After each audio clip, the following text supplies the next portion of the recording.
There has been a lot of talk tonight about integration and equality.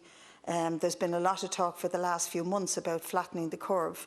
And here I want to say that one deputy used the term breathtaking inequality in terms of how capital sports funding is administered from your department. And I think we've had some spectacular examples of that that you've left us a legacy of, Minister Ross. 150,000 to Wesley hockey pitch, a private school, 150,000 to Loreto Beaufort for resurfacing pitch, a private school. And I represent an area in the inner city of Dublin that is one of the most deprived and economically disadvantaged areas of the country. Between the two canals, there are about 40 playing field clubs, and there is no space for those clubs to play on.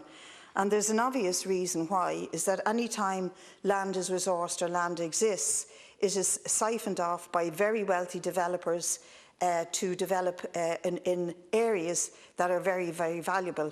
You take, for example, Kevin's Hurling Club in Dolphin's Barn. That club is outstanding in the work it does to integrate local youth. There's a real problem in trying to get local kids involved in and kept involved in sport in the area.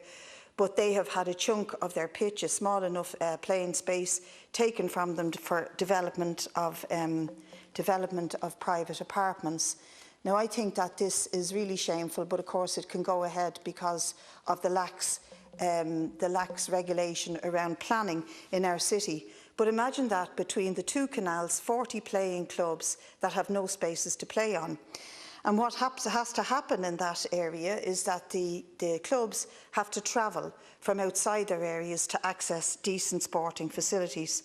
So I'd love to see us try to flatten the curve in relation to the inequality that exists around how we treat various areas and the sort of allocations of both land, money and facilities they get to play sports, to facilitate sports, to develop sports within these very, very densely populated communities.